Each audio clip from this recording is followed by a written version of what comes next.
배워보려고 해요. 예수님께서 말한 이 온유함, 그게 뭘까? 헬라어로요, 이 온유라는 단어를 무슨 단어를 쓰냐면 프라우스 단어라는 단어를 써요. 따라해 봅시다. 프라우스. 스펠링은 몰라도 돼요. 그냥 프라우스라는 단어구나. 근데 어떤 그 헬라어 학자가 이 성경에 나타난 온유의 개념을 이렇게 풀이해서 썼어요. 뭐라고 풀이해서 썼냐면, 온유라는 것은 뭐냐? 인간에게 주어진 어떤 물리적인 거나 정신적인 힘이 잘 조절되어서 그의 인격 속에 구현되어진 덕, 이게 온유래요. 그러니까 이게 쉽게 풀이하면 이런 거예요.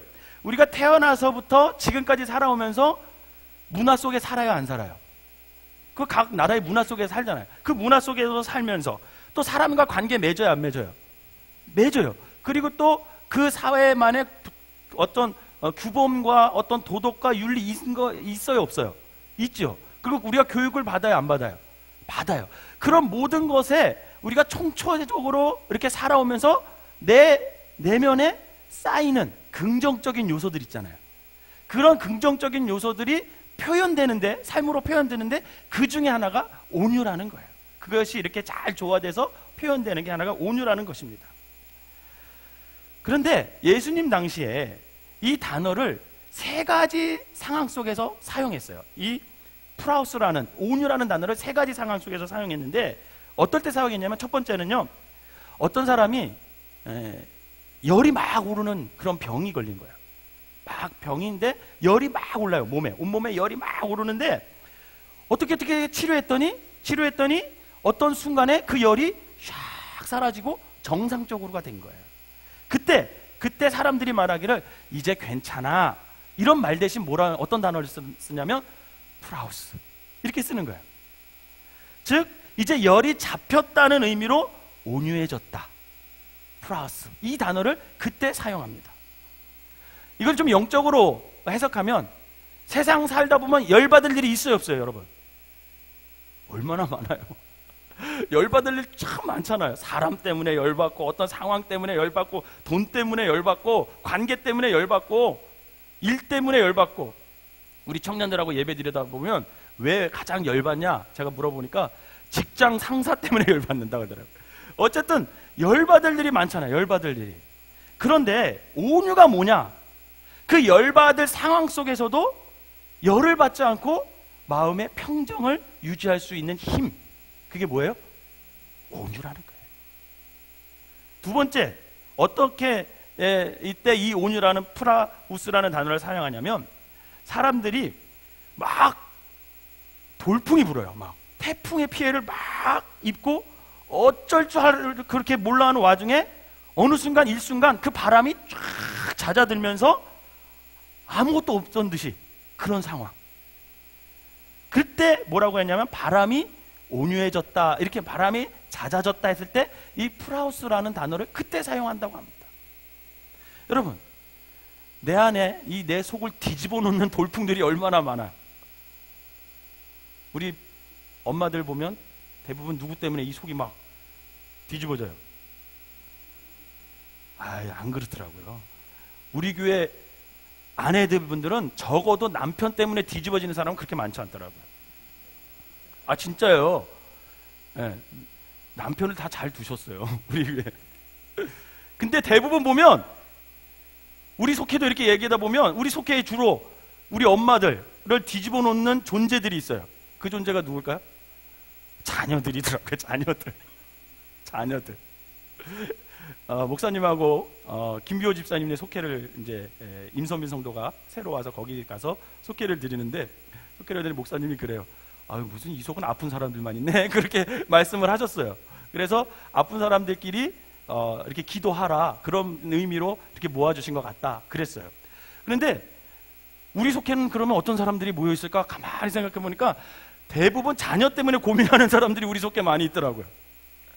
그래가지고 이게 속회도 다 이렇게 비슷한 사람들이 이렇게 모여서 함께 의지하는구나, 이런 걸 제가 느꼈는데, 여러분, 우리 속에 돌풍이 일어나는 일들이 얼마나 많습니까? 그런데 온유가 뭔지 아세요? 내 속을 뒤집어 놓는 그런 돌풍의 상황 속에서도 마음의 평정을 찾고 절제할 수 있는 그런 마음가짐, 그게 뭐예요? 온유라는 거예요. 브라우스. 세 번째는, 여러분, 말을 타려면 그 말을 처음부터 그냥 탑니까? 아니죠. 야생말을 어떻게 해야 돼요? 길들여야 돼요. 길들여야 돼요. 훈련시켜야 돼요. 훈련시켜야 됩니다.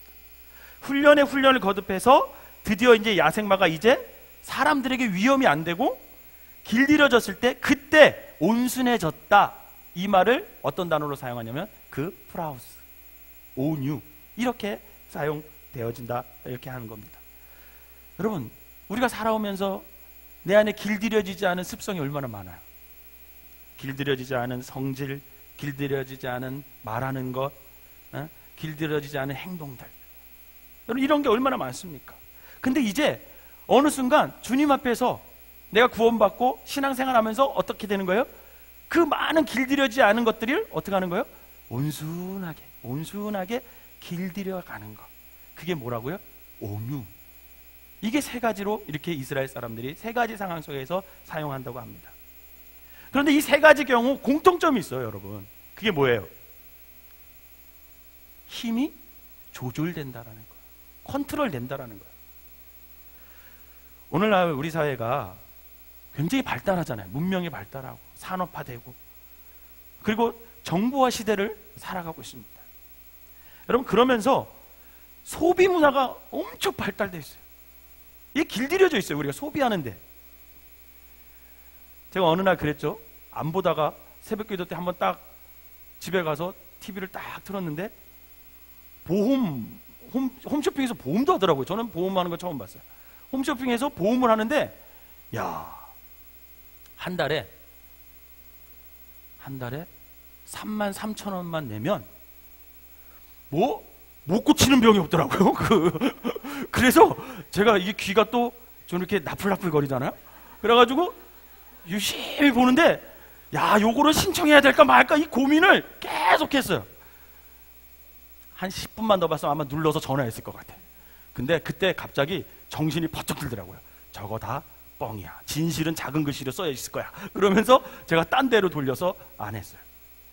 여러분, 뭔가 소비하지 않으면 뒤처진다는 느낌, 그죠?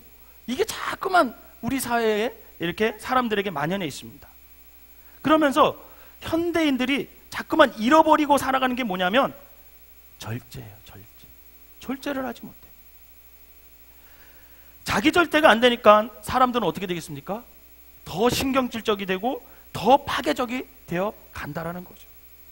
조그만 일에도 참지 못하고 쉽게 분노하는 사람들이 얼마나 많은지 몰라요. 특별히 한국 사람들 굉장히 급하죠. 더욱 그런 것 같아요. 얼마나 조급한지 몰라요. 우리 이 파인타운 길 쭉 가다 1단지로 가는 길 아시죠? 거기 가서 이렇게 가다 보면 1단지에서 좌회전하게 돼 있어요.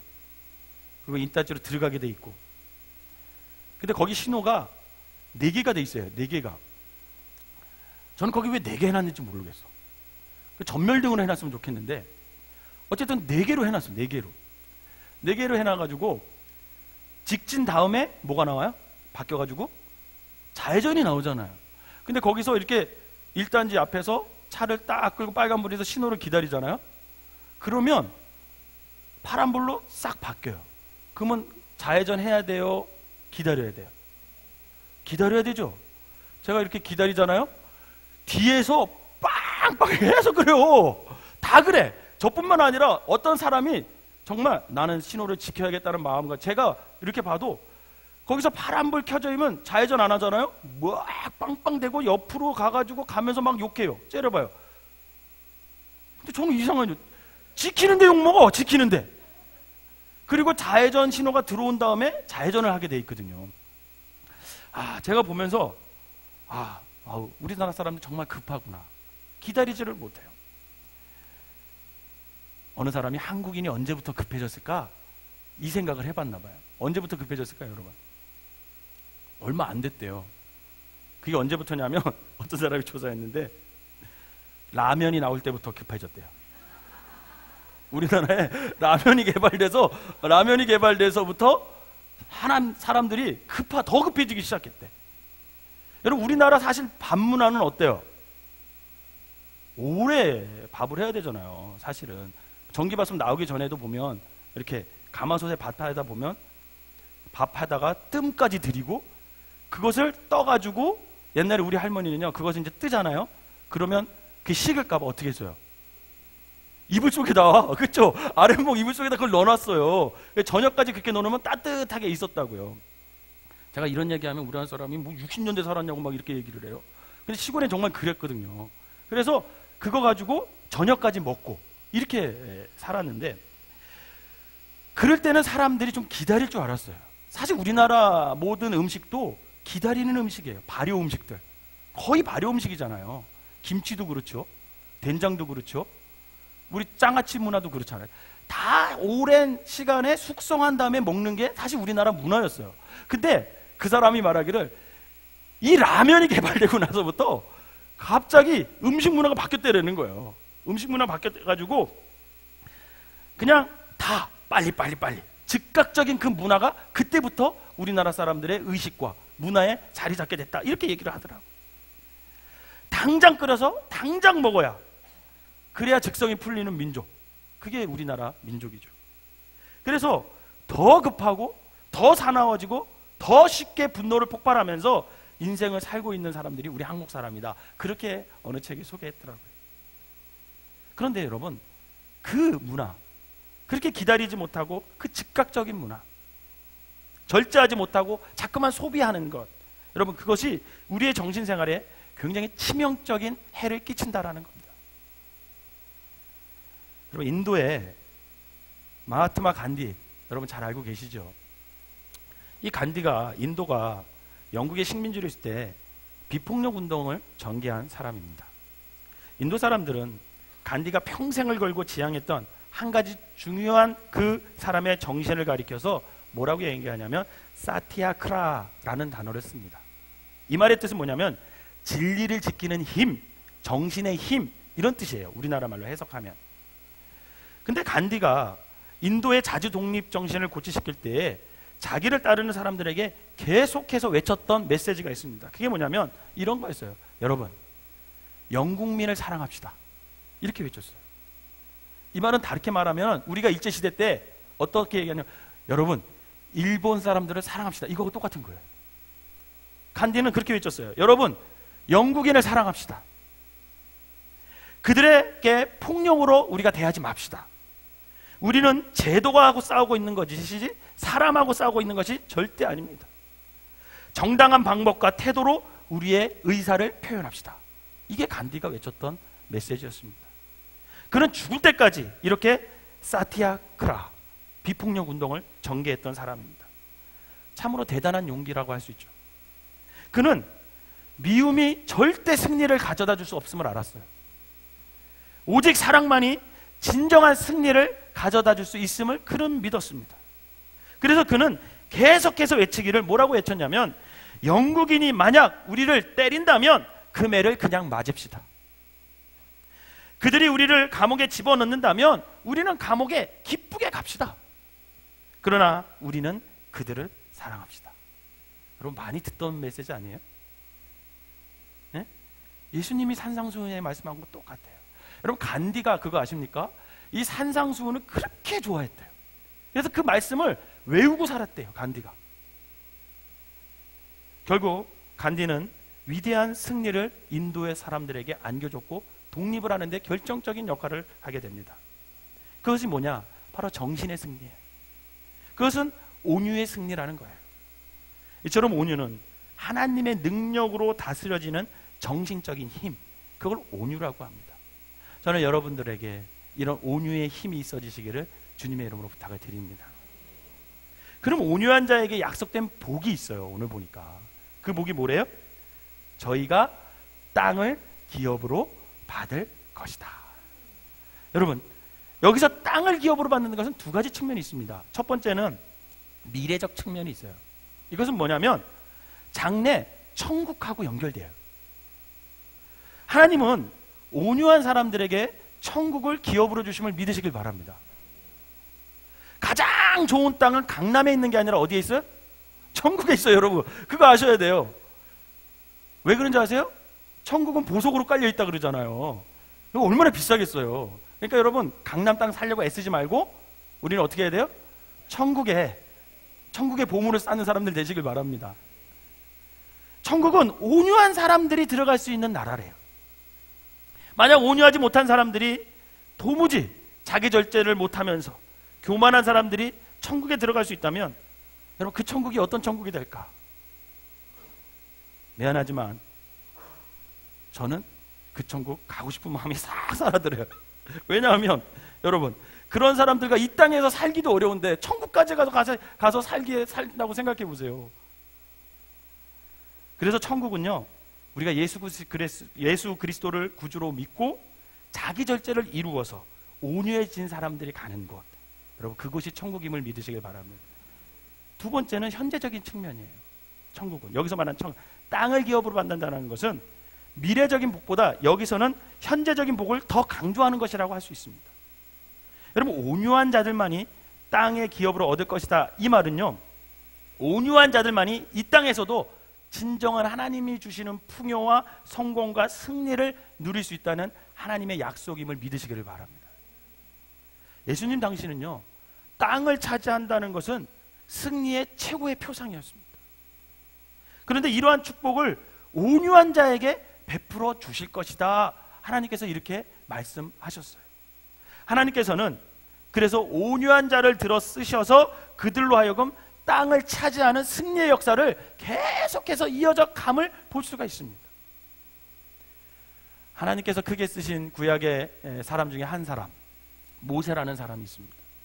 이 모세는 우리하고 동일한 어떤 약점을 가지고 있었던 사람이 이 모세라는 사람이에요.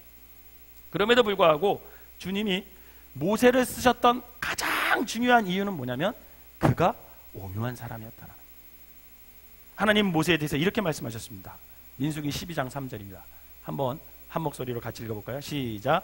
이 사람 모세는 온유함이 지면의 모든 사람보다 더하더라. 아멘.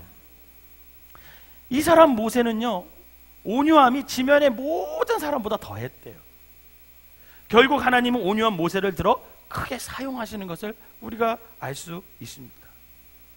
여러분, 그렇다면 오늘 이 시대에도 하나님께서 어떤 사람을 쓰시겠어요? 온유한 사람들이 되시길 바랍니다.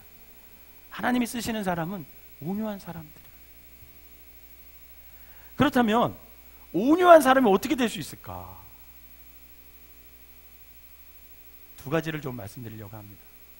첫째는 이 온유라는 것은요, 하나님의 절대 주권과 연결되어 있어요.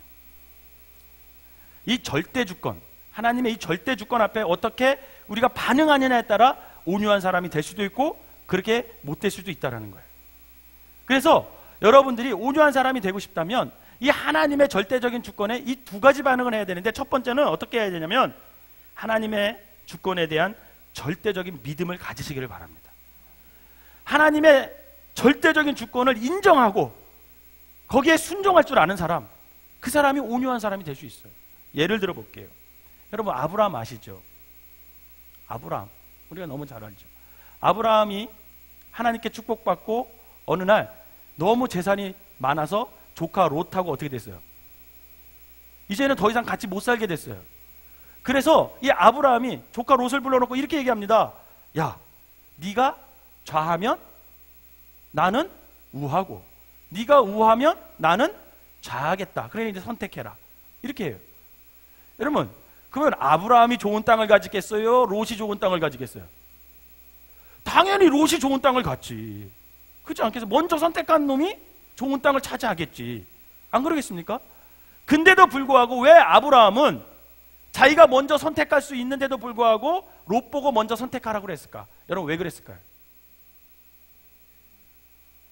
하나님의 절대 주권을 인정했다라는 거예요. 아브라함은. 비록 롯이 지금은 좋은 땅을 선택해서 간다 할지라도, 비록 내가 손해를 본다 할지라도 내가 하나님 앞에 바로 서고 하나님 말씀대로 승리하면 결국은 하나님께서 내 인생을 책임져 주실 거다라는 절대적인 하나님에 대한 신뢰, 이게 아브라함에게 있어요. 그걸 다른 말로 하면 아브라함은 하나님에 대한 절대적인 주권에 대한 믿음이 있었다라고 얘기하는 거예요. 저는 여러분들에게 이 믿음이 있으시기를 바랍니다. 손해 보더라도 괜찮아. 왜? 하나님이 누구를? 나를 분명히 끝까지 책임져 주실 거니까. 이 믿음이 있으셔야 된다. 아브라함만 그랬습니까? 요셉 경우 한번 보세요. 요셉이요, 형들에게 얼마나 많은 고난을 당했습니까? 형들에게 얼마나 죽을 고비를 당했어요. 그럼에도 불구하고 그는 결국은 애굽의 총리가 됐죠. 총리가 돼서 어느 날 흉년이 됐는데 그 형들이 애굽으로 양식을 구하러 왔습니다. 그때 애굽이 얼마나 좋은 기회예요. 복수하기에 딱 좋은 기회 아니에요. 여러분들 같으면 어떻게 하겠어요? 저 같으면 내가 갖고 있는 권력과 모든 것을 이용해서 어떻게 할까요? 그동안 자기가 받았던 그 어려움을 생각하면서 어떻게 할까요? 해줄 수 있는 대로 다 해줬으면 좋겠어. 근데 요셉이 그렇게 합니까? 그렇게 안 해요. 거기서 요셉에게 뭐라고 얘기합니까? 형들을 용서해요. 여러분, 어떻게 용서할 수 있어요? 그 용서하는 마음이 어디서 나왔을까요? 하나님의 절대 주권을 인정했기 때문에 용서를 할 수 있었다라는 거예요. 그러면서 뭐라고 얘기합니까? 요셉이 당신들이 나를 여기까지 보냈다고 생각하지 마십시오. 이 모든 것은 누가 한 겁니까? 하나님이 하신 것입니다. 하나님이 당신들을 구하시려고 미리 나를 이 땅에 보내셔서 내 삶을 훈련하고 나를 지금 나되게 하고 나를 쓰시기 위해서 주님께서 하신 것입니다. 나는 형님들에게 아무 원한이 없습니다. 어떻게 그렇게 용서하고 용납할 수 있을까? 그 모든 과정을 누가 인도하신 거라고? 하나님이 인도하셨다라는 절대적인 그 하나님의 주권을 인정하는 믿음이 요셉에게 있었습니다. 그래서 요셉은 그렇게 형들을 용서할 수 있고 온유하게 베풀 수 있는 사람이 되는 거예요. 여러분, 다윗 한번 생각해 보세요. 그가 얼마나 죽을 고비를 많이 넘겼어요. 여러분, 누군가 한번 생각해 보세요. 여러분, 어떤 한 명이요, 10명이 나를 좋아해도 상관이 없어요. 10명 중에 한 명이 나를 미워하고 그러면 어떻게 될까요? 살 수 있을까요? 못 살까요? 그거 못 살아요. 아무리 9명이 저를 좋아한다 그래도 한 명이 끝까지 와서 괴롭히잖아요? 그거 못 삽니다. 여러분, 제 친구가 이번에 어느 교회에 담임자로 초청을 받았어요. 청빙을 받았어요. 어느 적당한 사이즈도 있고 서울에서 청빙을 받았어요.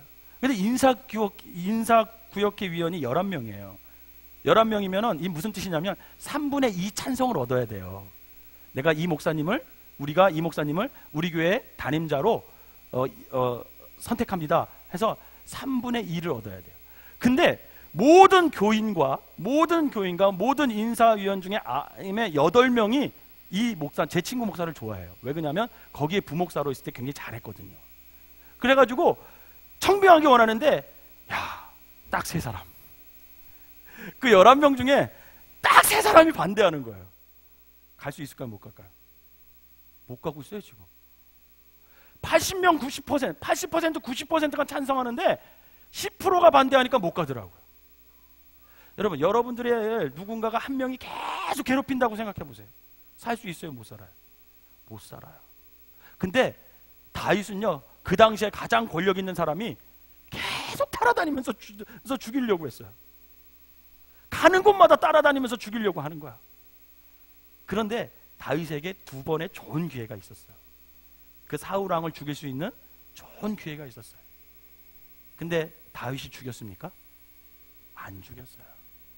그러면서 다윗이 그를 그 상황 속에서 사울 왕을 안 죽이고 그에게 내가 당신을 죽일 수 있는 기회가 있었지만 당신을 죽이지 않았습니다 하면서 온유함으로 그를 대하는 모습을 볼 수 있습니다. 어떻게 그러실 수 있을까?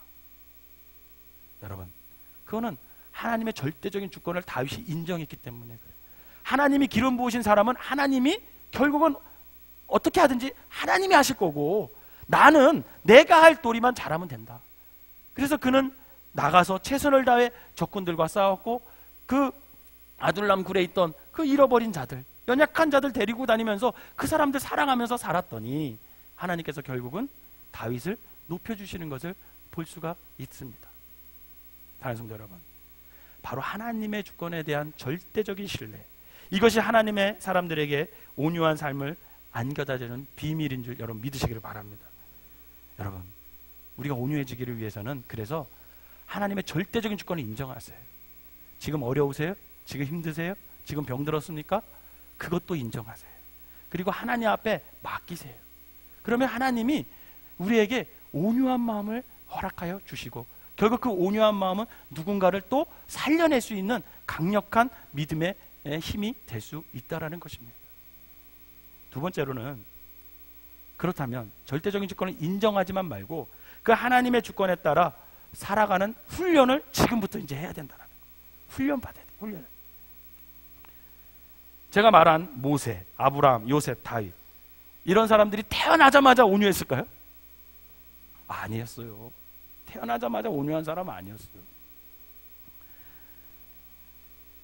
그 사람들은 하나님 앞에 자기가 낮아지고 어려움을 경험하고 고난을 경험하면서 점점 어떻게 해요? 온유한 사람으로 만들어져 간 사람들입니다. 성도들 가운데 종종 그런 분이 계셔요. 이렇게 말해요. 목사님, 제가 온유하고 싶은데 저는 천성이 그렇게 태어나지 못했어요. 그래가지고 온유하려고 해도 온유할 수가 없어요. 그냥 개성이 있다고 생각해 주시고 그냥 인정해 주세요. 이렇게 얘기하시는 분들이 있어요. 그러나 우리가 반드시 알아야 할 것은요, 우리의 신앙의 선진들은 보인 그 온유한 삶은 한순간에 이루어진 게 아닙니다. 오랜 세월 동안 하나님 앞에서 신앙생활을 하면서 조금씩 지속적으로 만들어진 그 훈련을 통해서 온유한 사람이 되어 갔던 사람들이죠. 여러분, 모세의 삶도 온유함을 잃어버린 순간이 있었어요. 그죠? 백성들이 하도 원망하고 괴롭히고 했더니 어느 날 그 온유함을 잃어버렸어요. 성질이 확 나가지고 지팡이로 어떻게 했어요? 반석을 자기 감정을 실어가지고 2번 때렸어요. 그렇게 온유함을 잃은 때가 있었어요. 여러분, 다 있잖아요. 그렇게 온유한 사람도 어느 날 하도 힘드니까 그 사울의 왕의 아들 요나단을 딱 만나요. 쫓기다가 딱 만나서 사무엘상 20장 보면 나오는데, 거기서 딱 만나서 소위 말하는 요나단한테 자기 신세 타령을 하는 거야. 그러면서 뭐라고 얘기하냐면, 니네 아버지가 어떻게 나한테 이럴 수 있냐 말이지. 내가 니네 아버지를 위해서 목숨을 바쳐 싸웠고, 니네 아버지 나라를 위해서 가는 곳마다 내가 전쟁을 해서 나라를 이만큼 확장했는데 어떻게 니네 아버지가 나한테 이럴 수 있냐 말이야. 그러면서 소위 말하는 그 사울왕의 아들한테 요나단 앞에서 사울왕 호박씨를 막 가요. 그냥 그게 다윗의 모습이에요. 이처럼 모든 믿음의 선진들 생애 속에서는요, 자신의 분노를 조절하기 어려웠던 상황들이 분명히 있었습니다. 실수도 있었고 실패도 있었어요. 그러나 그들은 그러한 모든 과정을 거치면서 서서히 온유한 사람으로 변해가는 거죠. 예수님께서 마태복음 11장 29절에서 보면 당신의 모습을 제자들에게 소개하면서 뭐라고 하냐면, 나는 마음이 온유하고 겸손하니, 이렇게 당신을 소개해요. 사실 우리의 가장 모범이 되는 온유함을 가지고 계신 분은 예수님이에요. 그 예수님이 당신을 제자들에게 소개하면서 나는 마음이 온유하고 겸손하니, 이렇게 말씀하십니다. 그런데 예수님께서 그렇게 말씀하실 때 나는 마음이 온유하고 겸손하다, 여기서 끝나지 않아요. 그 다음에 뭐라고 얘기하냐면, 그러니 너희들 나의 멍에를 메고 와서 배워라, 이렇게 예수님이 얘기를 하셔요. 즉, 이 온유의 덕이야말로 우리가 평생 예수님을 믿으면서 학습하고 배우고 습득해야 할 덕목이기 때문에 그렇다라는 겁니다. 한 번에 되어지는 게 아니에요. 한 번 성령 충만 받았다고 눈물 콧물 다 흘렸다고 해서 온유함이 드러나는 게 아닙니다. 평생 하면서 주님 앞에서 훈련 받아야 이 온유함이 우리의 몸에 배이게 되는 거죠. 여러분, 가만히 오늘 제가 왜 질문했는지 아세요? 우리 생명나무교회에서 누가 온유한 것 같으세요? 이렇게 왜 질문했는지 아세요? 그 답 나온 대부분들은 사람들이 연륜이 어때요? 거의 60을 넘으신 분들이에요. 그런 분들이 온유해지는 거예요. 왜?